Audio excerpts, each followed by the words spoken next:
Uno, dos, tres. ¡A la Madrid! 안녕하세요, 마스타입니다. 이번 영상은 라리가 살펴보기 2편으로 1편에서는 바르셀로나, 비아레알, 아틀레티코 마드리드, 레알 베티스를 살펴봤습니다. 다행이라고 해야 할지 그래도 어느 정도 제가 팔로우한 팀들은 모두 챔스에 가서 한 번에 묶어서 할 수 있었습니다. 하지만 유로파에 진출하는 셀타비고나 컨퍼런스에 진출하는 헤타페는 제가 보지 않았기 때문에 다루기 힘들고 그 밑순위인 라요와 발렌시아도 마찬가지로 팔로우했다고 보기엔 애매한 팀들입니다. 그래도 코파델레이 우승으로 유로파리그 진출권을 따는 레알 소시에다드와 이번 시즌 좋지 못했던 아틀레틱 클루브, 세비야 정도는 제가 확실히 팔로우했다고 생각하기에 이번 영상을 통해 다뤄보겠습니다. 더불어 마요르카와 지로나도 리가 초반부터 안 좋아서 관심을 갖고 지켜봤고 강등 싸움이 다가오고 나서부터는 거의 모든 경기를 봤기 때문에 마지막에 다뤄보겠습니다. 그럼 시작하겠습니다. 레알 소시에다드 팬들에게 이번 시즌은 코파델레이 우승에 가려져서 그렇지 고통의 시즌이었습니다. 그렇게 키워드로 말해보자면 고통이라는 키워드를 붙이고 싶습니다. 수비진이 너무나도 처참했습니다. 얼마나 최악이었냐고 물어보신다면 소시에다드가 리가 10위인데 레반테와 함께 리가 최다 실점입니다. 이 미칠 듯한 수비력으로 이길 경기 비기고 막판에 역전당해서 지는 경기도 많이 나왔습니다. 분명 좋았던 구간도 있긴 했습니다. 하지만 미치고 팔짝될 노릇으로 처참했던 순간들이 많았고 특히 코파델레이 결승쯤 이어진 무승 구간은 코파델레이 우승으로 잠깐 기뻤을 뿐이지 소시지 팬분들은 고생 많으셨습니다. 리가 31라운드 데포르티보 알라베스전 극장골 먹혀서 비긴 경기나 리가 32라운드 라요전도 극장골 먹혀서 비긴 경기가 아직도 선명합니다. 어떻게 이렇게 버티는 힘이 없을까 생각이 드는 경기들이었고 리가 37라운드 발렌시아전은 발렌시아도 수비가 제 정상이 아니구나 했는데 소시에다드 수비진들은 진짜 병풍마냥 다 뚫리는 거 보고 팬분들 정신 나가겠다 생각했습니다. 소시지의 이번 시즌을 돌아보면 정말 알과실 감독이 떠나고 B팀 감독 프란시스코를 올려서 팀을 이끌게 했는데 어질어질했습니다. 기억상 그때 강등권까지도 추락했습니다. 그렇게 전반기가 끝나고 마타라초 감독이 부임했는데 달라진 모습을 보여주면서 바르셀로나를 꺾은 이후 팀을 다잡는 모습을 보여줬습니다. 프란시스코 감독에서 마타라초 감독으로 바뀌는 거 보고 감독에게 경험이 얼마나 중요한지 보여준 것 같습니다. 물론 앞서 말했듯 코파델레이 우승에 가려져서 그렇지 시즌 막판 정신나간 리가 8경기 무승은 선수들이 코파델레이 우승에 너무 취해버렸나 이런 생각도 들게 했습니다. 그래도 마테라조 감독이 가능성을 보여줬기 때문에 여전한 핵심 오야르사발을 중심으로 곤살로 게데스, 솔레르, 떠오르는 요 마르틴과 함께 팀을 잘 구축한다면 다음 시즌 들어가서 충분히 좋은 모습을 보여줄 거라 생각합니다. 물론 집중력 부분은 무조건 개선해야 되는 부분입니다. 임팩트 있는 경기를 뽑아보자면 바르셀로나를 꺾었던 리가 20라운드를 뽑고 싶습니다. 역시 임팩트 있는 선수는 오야르사발을 안 뽑을 수 없고 앞서 말한 게데스와 솔레르, 욤마르틴도 안 뽑을 수가 없습니다. 그럼 임팩트 있었던 바르셀로나 경기부터 언급하고 넘어가겠습니다. 바르셀로나전은 진짜 웃긴 경기였습니다. 바르셀로나의 공격이 레미로의 선방, 골대 5번, 오프사이드로 무산됐습니다. 반면 레알 소시에다드는 그냥 원샷 원킬로 꽂아놓고 바르셀로나가 겨우 골을 넣었는데 그걸 또 곧바로 딸깍 한 방으로 다시 앞서 나갔던 경기였습니다. 진짜 바르셀로나 팬분들은 뒷목 잡지 않았을까 생각합니다. 그리고 이 경기가 소시지 반등의 약간 시작점 같은 경기였어서 굉장히 기억에 많이 남습니다. 그럼 임팩트 있던 선수로 넘어가 보자면 오야르사발부터 말하겠습니다. 오야르사발 없는 레알 소시에다드는 상상할 수가 없습니다. 트랜스퍼마켓 기준 시즌 40경기에서 18개의 골과 4개의 도움을 기록했습니다. 2026 북중미 월드컵 스페인 최종 엔트리에도 이름을 올렸고 소시지에서 없으면 안 될 존재입니다. 다음으로 넘어가서 게데스는 개인적으로 참 선수 커리어가 안 풀린다고 생각했습니다. 그런데 이번 시즌 소시지에 합류해서 날개를 달았습니다.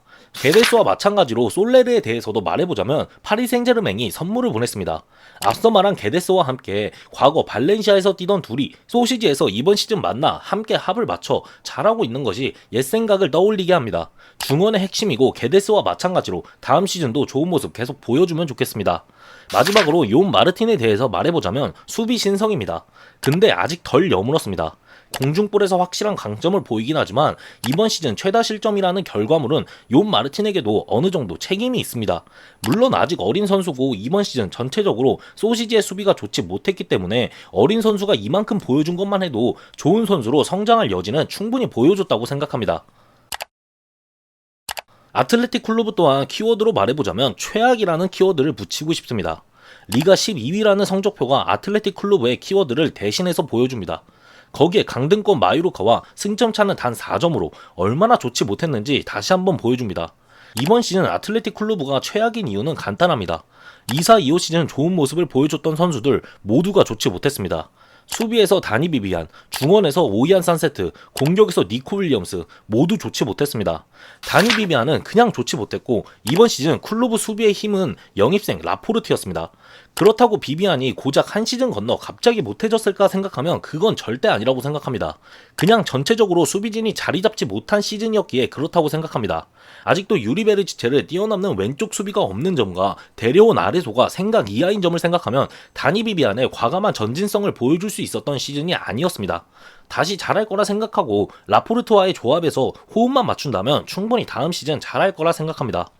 니코 윌리엄스에 대해서는 실망감이 가득했던 시즌이었습니다. 23-24 시즌 퍼포먼스는 상당히 인상적이었고 유로 2024는 말이 필요 없는 실력을 보여줬습니다. 이어서 24-25 시즌 아쉽긴 했지만 팀만 받쳐준다면이라는 생각이 들게 했습니다. 하지만 이번 2025-26 시즌 아무리 부상이 잦고 탈장 부상도 있었다고 하지만 리가 1라운드 세비야전과 리가 34라운드 알라베스전 몰아넣은 3개의 골과 3개의 어시를 생각하면 그 외 경기들에선 30경기 3개의 골과 4개의 도움밖에 기록하지 못했습니다. 분명 실망스러운 기록입니다. 통나무를 들었어야 했던 것도 맞지만 그걸 기대하고 아틀레틱 클루브도 니코 윌리엄스를 지키기 위해 그 주급을 박아 넣은 겁니다. 명백히 실망스러운 시즌이었고 더 잘해줘야 합니다. 월드컵 최종 엔트리에 들었는데 반등하고 돌아오길 바랍니다. 오이안 산세트로 넘어가면 지난 시즌 대비 진짜 최악은 산세트 아닌가 생각합니다.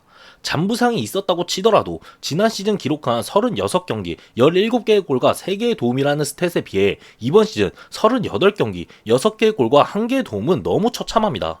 여기에 공격 포인트 외에 연결고리로서 움직임도 그렇게 좋지 못했습니다. 원래는 큰 피지컬에 비해 나름의 유연성을 지닌 선수로 연결고리 역할도 잘 수행했는데 이번 시즌 그냥 굼뜨다는 말이 어울렸습니다. 진짜 전봇대 하나 중원에 박혀 있었습니다. 이렇게 부정적으로 말할 만큼 산세트의 성적은 좋지 못했습니다. 마지막까지 올라올 거라 믿으며 라리가 강등권 영상을 만들 때 산세트를 말하며 아틀레틱 클루브에 대해 긍정적으로 말했는데 산세트는 이번 시즌 결국 살아나지 못했습니다. 아틀레틱 클루브의 2025-26 시즌은 너무나도 처참했기에 발베르데 감독도 이번 시즌을 끝으로 떠나게 됐고 테르지치 감독이 아틀레틱 클루브 감독으로 부임합니다. 아틀레틱 클루브도 새롭게 나아가야 합니다. 가장 최우선 포인트는 유리 형님을 이제는 대체할 수 있는 선수가 나와야 하지 않나 생각합니다.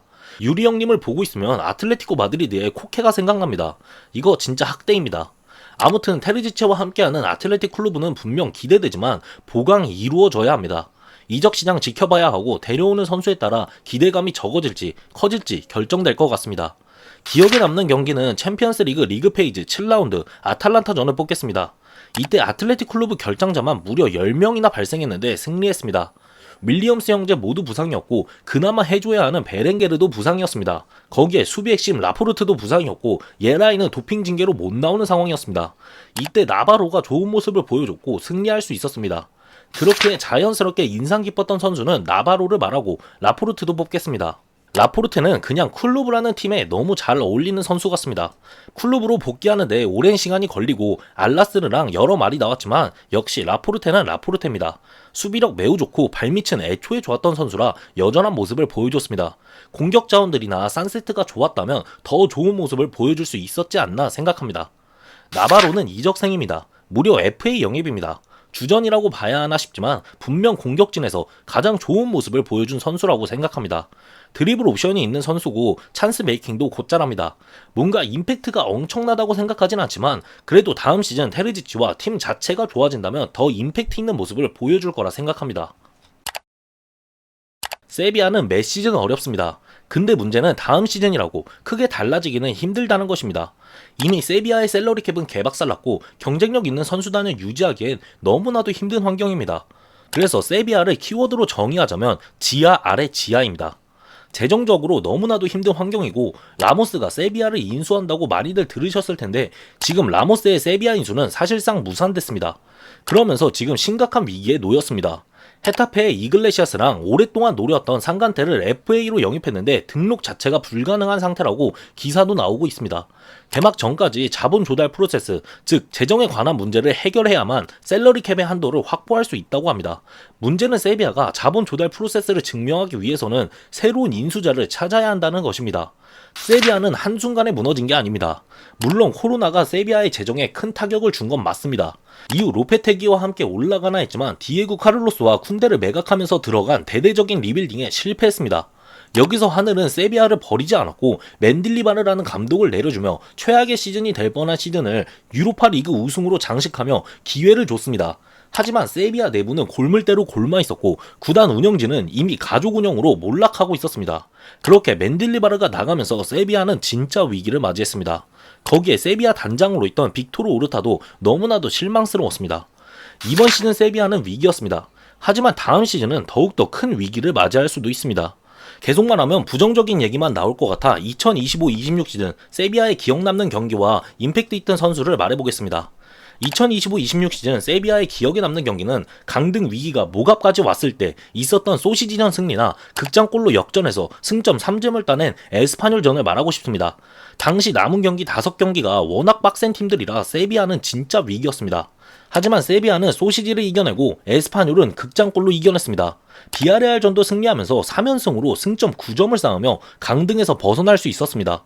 지금 생각해보면 한 경기라도 졌으면 세비야 강등이었습니다. 이것 말고 기억에 남는 경기가 하나 더 있는데 바르셀로나를 잡은 경기입니다.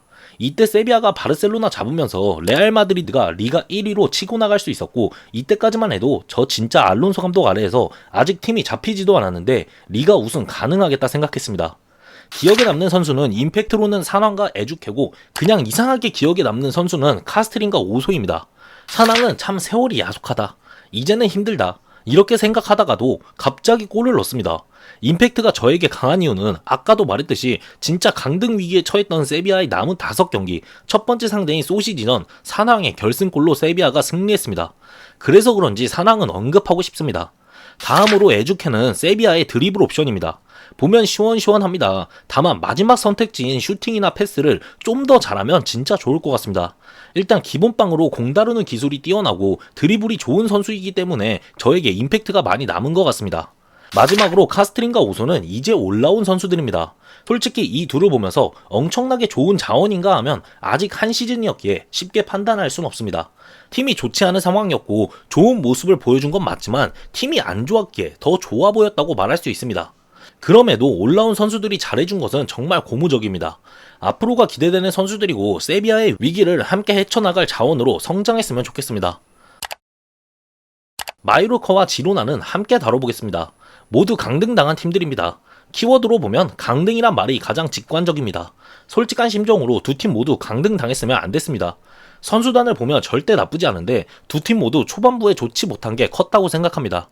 마요르카의 초반부를 생각하면 가혹한 일정이었습니다.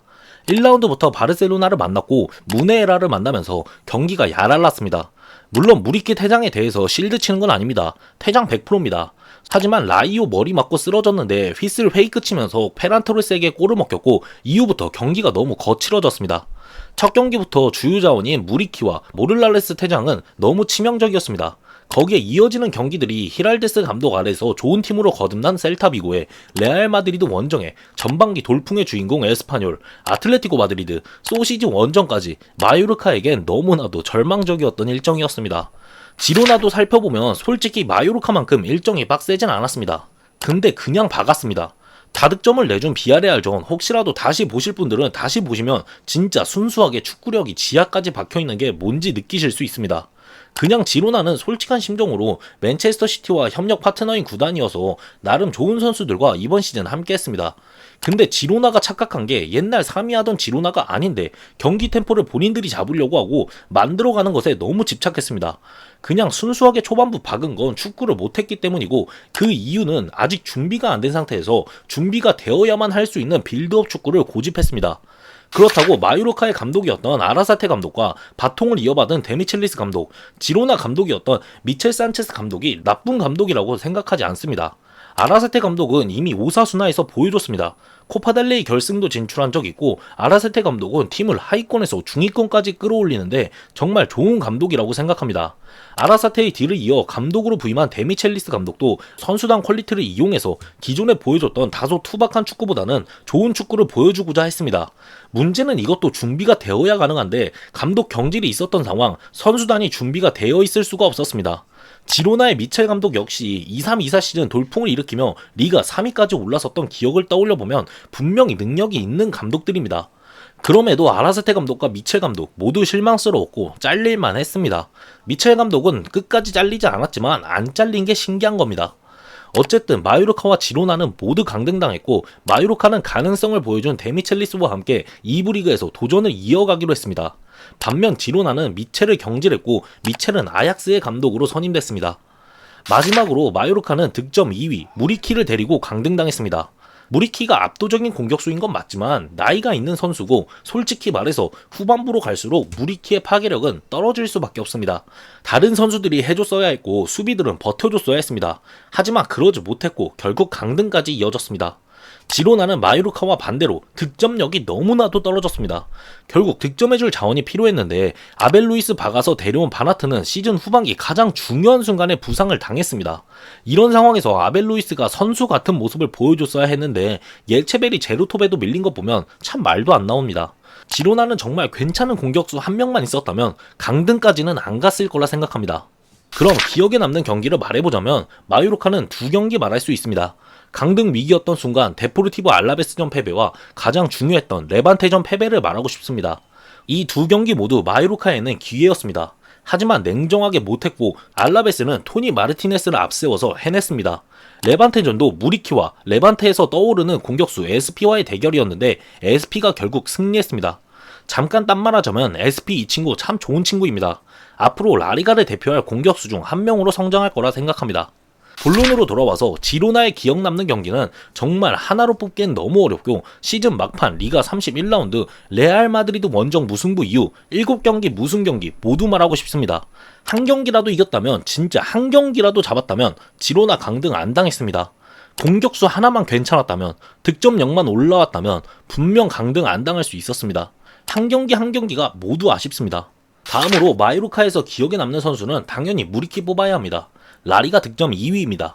압도적인 피지컬, 살벌한 왁구, 아직도 라리가에서 분명 통하는 선수입니다.